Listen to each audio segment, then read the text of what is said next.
सतगुरुदेव की जय हो। भगत समाज को मुझ शशिभूषण दास का सत्साहेब। आज मैं सर्वप्रथम अपने विषय वस्तु को रखने से पहले अपने लाखों दर्शकों से इस बात के लिए प्रार्थी हूँ कि लंबे समय तक आप लोगों से दूर रहा। हमारे भगत भाईगण हमसे कॉल करके पूछ रहे हैं कि मेरा कोई वीडियो अभी लंबे समय से नहीं आ रहा है।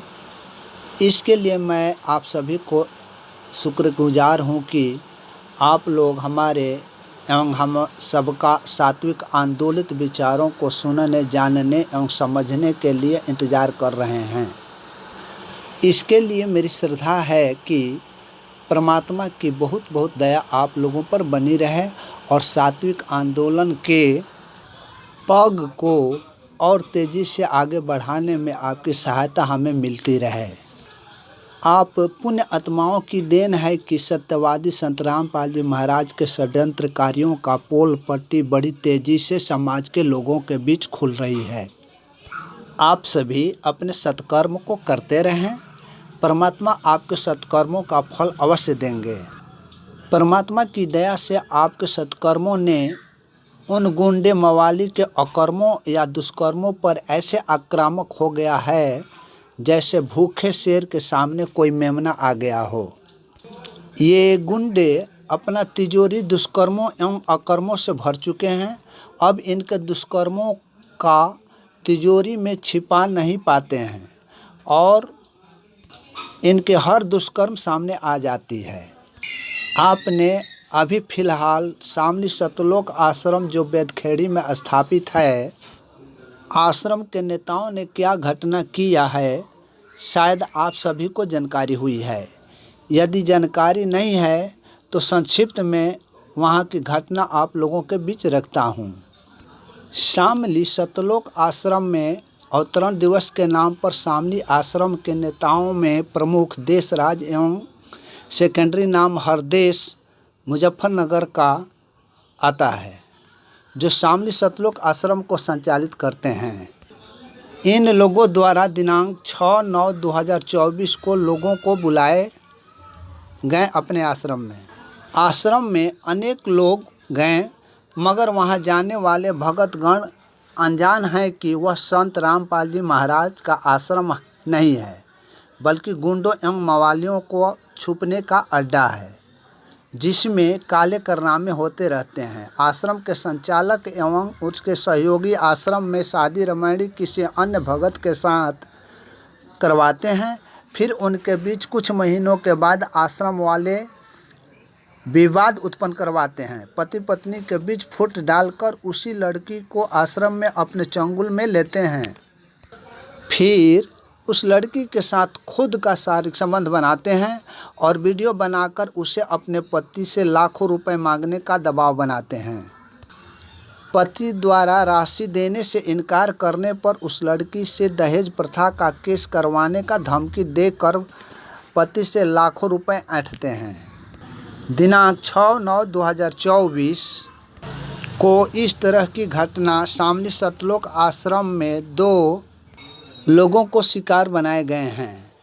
उन दोनों में से एक हरियाणा का अजय भगत हैं, जिनकी बीवी को अपने साजिश में लेकर आश्रम के संचालक एवं उनके सहयोगियों ने अजय भगत को आश्रम के एक कमरे में बंधक बनाकर बहुत बुरी तरह से पीटा। इसी तिथि को एक भगत मनोज दास जो बिजनौर के हैं, इनकी बीवी के साथ शारीरिक संबंध बनाकर एक वीडियो बनाकर इनकी पत्नी को अपने साजिश में लाकर इनके पति से 3 लाख रुपए तक का मांग इनकी पत्नी के माध्यम से करवाई गई। इस तरह आश्रम गुंडों का एवं असंवैधानिक गतिविधि चलाने का एक अड्डा बन गया है।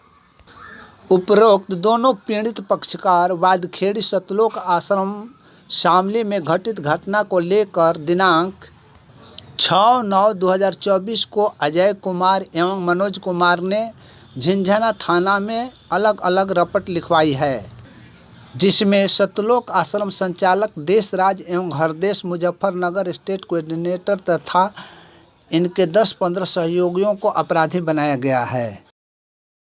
इसके आगे अपनी बातें रखूं, मैं आपसे अपेक्षा करूंगा कि आप मेरे YouTube चैनल SSM-सतलोक- को अवश्य सब्सक्राइब कर लें तथा नोटिफिकेशन बेल को भी बजा लें ताकि मेरा हर वीडियो आपको आसानी से प्राप्त हो जाए। साथ ही आपसे अपेक्षा करूंगा कि यदि आप में अपने गुरु के कष्टों के प्रति थोड़ी सी भी संवेदनशीलता हो तो, या अपने गुरु के प्रति कोई कर्म करना चाहते हैं, अपने को परमात्मा का दोषी होने से मुक्त होना चाहते हैं, तो आप ज्ञान अमृत एवं षड्यंत्र का विष नामक पुस्तक अवश्य पढ़ें और गुरु जी के षड्यंत्रकारियों, अत्याचारियों, व्यभिचारियों एवं दुष्टों के विरुद्ध आवाज़ बनकर अपने सत्यवादी गुरु जी के प्रति शिष्य धर्म को अपनाएं, जिससे आप परमात्मा का दोषी होने से खुद को बचा लें।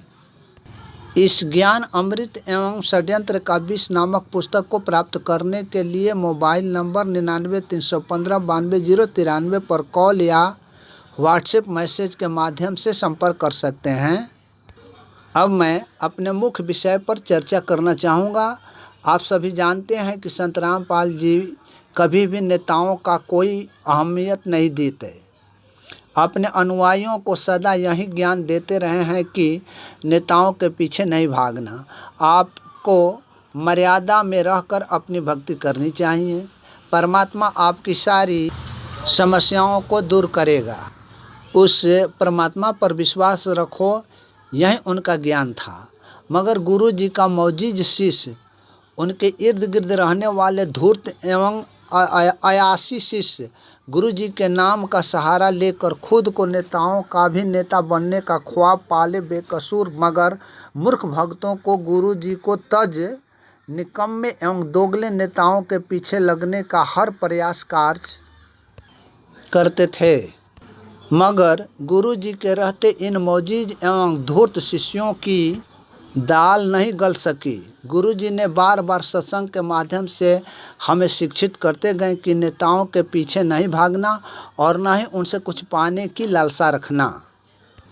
ये नेताएं मुश्किल से साल में अपने 1-2 सपोर्टर का काम कर देते हैं और इतना ज़रूर है कि अपने विरोधियों के बीच झगड़ा फसाद करवा देते हैं। इसलिए पुण्य आत्माओं को राजनीति से दूर ही रहनी चाहिए। गुरु जी ने अपने सत्संगों में करौंथा कांड का जिक्र करते हुए स्पष्ट शब्दों में कहा था कि करौंथा कांड करने में या करवाने में मुख्यमंत्री भूपेंद्र सिंह हुड्डा का प्रमुख हाथ है। भूपेंद्र सिंह उस समय हरियाणा का मुख्यमंत्री था और आर्य समाजियों का समर्थक था। अपनी वोट के लालच में असत्य का साथ देकर करौंथा कांड करवा दी। आर्य समाजियों में कौन लोग थे, इस संबंध में भी गुरुजी ने स्पष्ट सत्संगों में बताया है कि ये आर्य समाजी अपने ही फूफा फूफी बुआ मामा भाई बहन आदि ही तो हैं। गुरु जी के मौजीज एवं धूर्त तथा निकम्मा शिष्यों ने अपने मंसूबा फेल होते देख अपनी रणनीति बदल दी और सन 2010 में मानसरोवर पार्क में रोहतक में राष्ट्रीय समाज सेवा समिति का गठन किए और बिना संत रामपाल जी के आदेश के या जानकारी में दिए राष्ट्रीय समाज सेवा समिति के लोग हिसार कोट कैंपस पर दिनांक 14/7/2014 को चढ़ाई कर अपने काले कमांडो के जरिए पूरे हिसार को अपने जद में ले लिए थे और जयकारा संत रामपाल जी महाराज का लगा रहे थे। ये सारी अनैतिक कार्य राष्ट्रीय समाज सेवा समिति के नेताओं द्वारा काल ब्रह्म के उस उक्ति का अमलीजामा पहना रहे थे। जब परमात्मा से वार्ता के समय काल ब्रह्म ने जो उक्ति कहा था कि 12 पंथ करूँ मैं साजा, तेरा ही नाम लेकर करूँ आवाजा, और उसी उक्ति को अपनाकर राष्ट्रीय समाज सेवा समिति के नेताओं द्वारा भोली जनता के बीच कहा करते हैं कि गुरु जी का आदेश है। मूर्ख भोरली आत्मा गुरु जी का आदेश मानकर राष्ट्रीय समाज सेवा समिति के चंगुल में ऐसे फंसते चले जा रहे हैं जैसे बहेलिए के बिछाए जाल में तोते फंस पड़े थे। फिर भी एक ही रट लगा रहे थे कि बहेलिया आएगा दाना डालेगा, हम खाएंगे नहीं तो फिर फंसेंगे कैसे। उसी तरह मूर्ख भगतगण रट लगाते रहे हैं कि गुरु जी का आदेश है तो वो गुरु जी का आदेश है, ये संदेश आया है तो वो संदेश आया है। आपको ये गुंडे लोग, गुरु गद्दार प्रवृत्ति के लोग आप सबों को भ्रमित करते रहते हैं कि मैनेजमेंट अलग है, राष्ट्रीय समाज सेवा समिति से कोई लेना देना नहीं है। तो आपको मैं बता दूं कि मैनेजमेंट का कार्य वही देखते हैं जो राष्ट्रीय समाज सेवा समिति के पदाधिकारी गण हैं। यही सब ने साजिश करके नेताओं का नेता बनने के मंसूबे को लेकर संत रामपाल जी महाराज को आश्रम में नज़रबंद कर बंधक बनाकर बरवाला कांड करवा दिया। जब पुलिस ने गुरुजी को अपने कस्टडी में लिया और गुरुजी राष्ट्रीय समाज सेवा समिति के चंगुल से मुक्त हुए तो घटना के बारे में सारी बातें मीडिया के समक्ष बताई कि काले कमांडो मेरे नहीं थे, राष्ट्रीय समाज सेवा समिति मेरी नहीं है, उसके नेता राम कंवर ढाका हैं, मुझे भी बंधक बनाए हुए थे, वे मुझे जान से मार देना चाहते थे, मैं तो न्यायालय जाना चाहते थे। एक दिन अर्थात 5/11/2014 को इन लोगों से छुप छिप कर पंचकूला भी गुरुजी पहुंच गए थे न्यायालय में पहुंचने के लिए, किंतु राष्ट्रीय समाज सेवा समिति की भनक लगते ही रास्ते से ही हाईजैक कर वापस आश्रम में बंद कर दिए और भक्तों के बीच संदेश भेज दिए कि गुरुजी पंचकूला आकर हम सब भक्तों को निर्देश देकर वापस आश्रम लौट गए। अर्थात राष्ट्रीय समाज सेवा समिति गुरु के नाम का सहारा लेकर भक्तों के बीच झूठ का संदेश पहुंचा दिए। धीरे धीरे बात न्यायालय एवं पुलिस प्रशासन बनाम संत रामपाल जी महाराज के बीच बात बिगड़ती गई। बरवाला आश्रम को पुलिस प्रशासन ने घेर लिया। इसके पहले से राष्ट्रीय समाज सेवा समिति ने अपने काले कमांडो को बरवाला आश्रम के चारों तरफ से अपने जद में ले लिए थे। काले कमांडो और पुलिस प्रशासन आमने सामने थे। राष्ट्रीय समाज सेवा समिति के नेताओं ने पुलिस प्रशासन को मीडिया के माध्यम से धमकी दे रहे थे कि संत रामपाल जी यदि खुद भी न्यायालय जाना चाहते हैं तो उन्हें नहीं जाने देंगे, उन्हें लाखों भक्तों के लाशों से गुजरना होगा। अब आप पुण्य आत्माओं स्वयं से निर्णय लो कि गुरुजी के निर्णय के विरुद्ध ये निकम्मों नेताओं का निर्णय लेने का अधिकार किसने दिया। ये दुष्ट लोग अपने नेतागिरी को आगे बढ़ाने के लिए अपने गुरु के मर्यादा को तार तार कर दिया। भक्तों को गुरु के मर्यादा के विपरीत रास्ते पर लाकर खड़ा कर दिया। ये गुरु हंताओं ने अपने गुरु को जेल के स्लम कोठरी में बंद करवा कर अपनी नेतागिरी का अंजाम देने में लगे हैं। यहाँ ध्यान देने योग्य बात यह है कि गुरुजी जब तक आश्रम में थे तो एक राजनेता गुरुजी के आश्रम में प्रवेश नहीं करते थे, क्योंकि गुरुजी राजनेताओं एवं राजनीतिक से दूर रहने का पाठ पढ़ाते रहे हैं। और गुरुजी के जेल जाते ही इन गुरु गद्दारों ने अनेकों आश्रम भक्तों के पसीने की कमाई से अपने नाम से जमीन ले आश्रम का निर्माण कर फर्जी तरीके से संत रामपाल जी महाराज के नाम पर फर्जीवाड़ा का अंजाम देते हैं। अब तो हर आश्रमों में नेताओं का इन्विटेशन देकर राष्ट्रीय समाज सेवा समिति ने बुलाकर नेताओं का हुजूम बढ़ाने लगे हैं और भक्तों को नेताओं के पीछे लगाने लगे हैं। मूर्ख, विवेकहीन, डरपोक भगत पर दबाव देने लगे हैं कि इन नेताओं को वोट दो तो उस नेता को वोट दो। ये गुरु गद्दार अपने आश्रमों में नेताओं को जानबूझकर आमंत्रित करते हैं, उन्हें वोट देने दिलवाने का डील करते हैं तथा वोट के भूखे नेताओं का आश्रम में वीडियो बनाकर सोशल मीडिया में वायरल करते हैं, जिससे प्रभावित होकर परमात्मा की प्रेमी आत्माएं इन आश्रमों से जुड़ जाती है। फिर उस प्रेमी आत्माओं को अपना गुलाम बना लिया जाता है।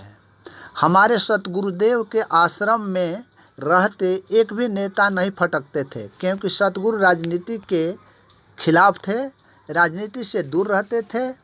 वे अपने अनुयायियों को दूर रहने का शिक्षा देते थे। ये राष्ट्रीय समाज सेवा समिति के नेताओं का रास नहीं आती थी और काफ़ी अंदर अंदर तक खिन्न रहते थे, क्योंकि उनके नेताओं के बीच सर्वोपरि नेता बनने का ख्वाब का दीवारें ढह रहे थे, गिर रहे थे। फिर क्या था, बरवाला कांड का अंजाम दे दिया।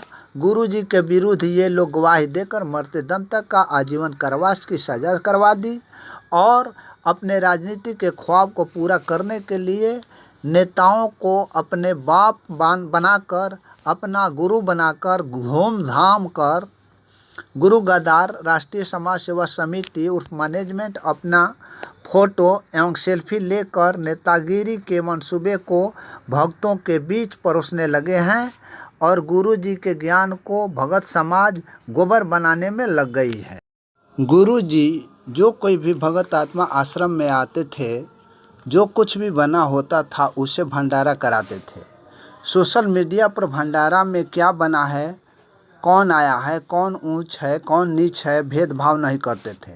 मगर आज फर्जी आश्रम में गुरु गद्दार नेताओं ने आश्रम में बने शुद्ध घी के लड्डू, बर्फी आदि का महीनों पूर्व से ही सोशल मीडिया पर लोगों का लुभाने के लिए प्रचार प्रसार करते हैं और भूखड़े भगत जिह्वा का स्वाद लेने चले जाते हैं।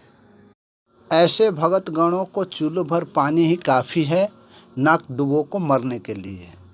निकम्मा पुलिस प्रशासन एवं नेताओं ने न जाने किस प्रलोभन में आकर इस बात की भी जांच न करते हैं और न करवाते हैं कि इन आश्रमों का निर्माण कौन कर रहा है, कहां से इसकी राशि आ रही है, किसके नाम से आश्रम है, आश्रम के लिए ज़मीन कैसे ग्रहण कैसे की जाती है, किसने फंडिंग किया है, कहाँ से फंडिंग हुई है। यदि आश्रम किसी और की है तो फिर उस आश्रम को संत रामपाल जी महाराज के नाम से क्यों चलाया जा रहा है।